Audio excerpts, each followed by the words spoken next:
Blitz Corgi versus Myth Yard. Okay. Myth Yard is currently up a game.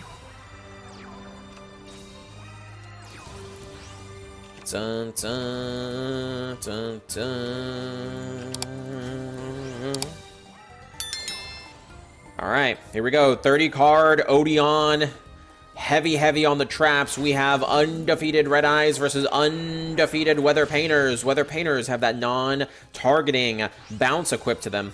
But it looks like he opened up really poorly as he only has the Weather Painter Cloud Boy. And one set card. What is that set card? Is it the trap at least? Remember spellbooks and their unlimited banish? I remember spellbooks with grass. That shit was whoo-wee.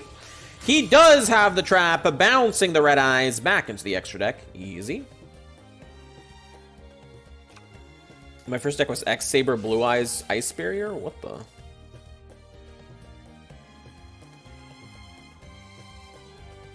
Dun, dun, dun. So the winner of this match will take a spot in top 32 guaranteed, boys.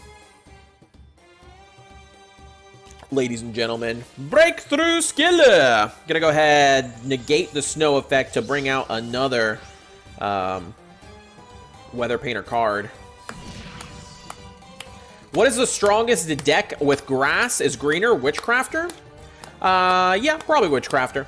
Maybe you could argue Shiranui as well, but I think Witchcrafter just if they get grass off and your opponent isn't playing a 30-card deck, they just win. Where Shiranui, it's more of did you hit the right cards, right? Did you get your Spirit Master? Did you get your trap and all that? Witchcraft is like, as long as it's a spell, bro, I don't give a shit. First real deck was Glad Beast? Nah.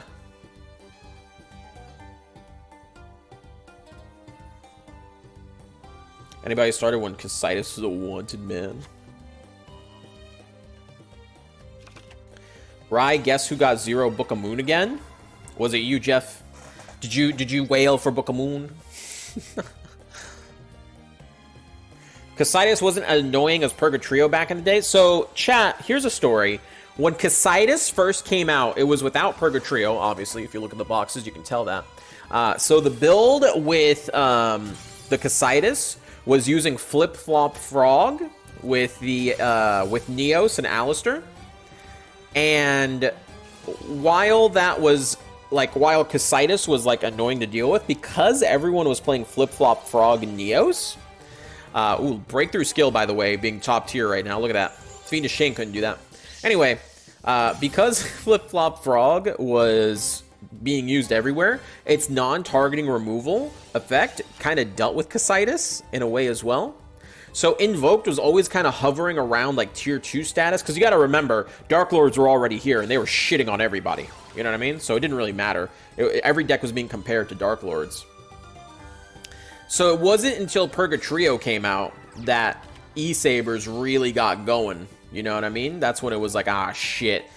Not this shit again, you know? Because they could actually make the Purgatrio handedly. And I remember so many of the top players were arguing if Purgatrio would even be used in the, invoked decks. A lot of people were like, nah, it's all about Casitas and controlling your opponent. And then a lot of other people were like, no, play some fire monsters.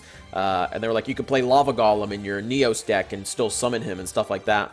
And then Mad Lads finally tried E-Saber Invoked. And the first tournaments that they were brought to, they did not look good. They didn't look good at all because they just were being misplayed a bunch of time. People skipping their battle phases and stuff. It took a week as the deck was being figured out. Because you got to also remember, there wasn't a crazy amount of tournaments back then. You had maybe one tournament a day, 2 days a week, 3 days a week. You know what I mean? If you were lucky, you know, 3 tournaments a week tops.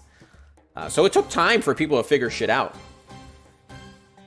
And but once E-Saber caught on, bro, Jesus. Because I remember when E-Saber was being a thing, I was watching it on stream. I was watching people play it because I wasn't convinced E-Saber would be the way. I thought it would still be Neos Invoked before they nerfed Neos further, or they nerfed Keeper. I remember watching and I was like, this is supposed to be the new tier 1? I don't know, man. I don't quite buy it. They're just losing to everything.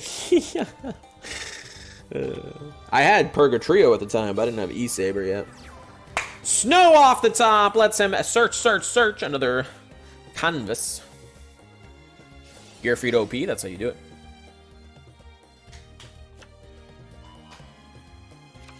What deck you say was the face of Duel Links in 2020? I have no idea, dude. I don't know. Probably Shiranui. Everyone had that deck because it was cheap.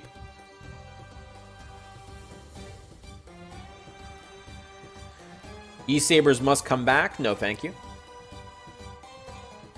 I think a lot of people overvalued Shiranui. You know? I don't know what it was about that deck. While it was okay, whenever it was like the best deck, that's when you saw the most rogue decks be like viable. And a lot of times you'd see Shiranui like drop out in top 16.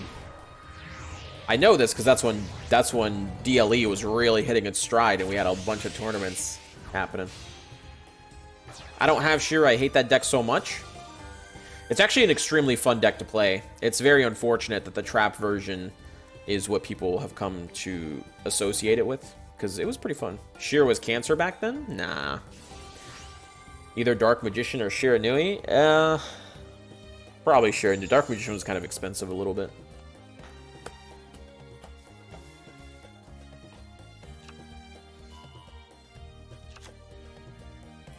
Automat's longest meta of this. Yeah, I mean, if you count when they were, like, before they dipped out of the meta, because they had that dip with their first nerf, right? And there you go. Mythyard with Red Eyes is guaranteed top cut. There you go. GG's. Red Eyes in the top cut, boys.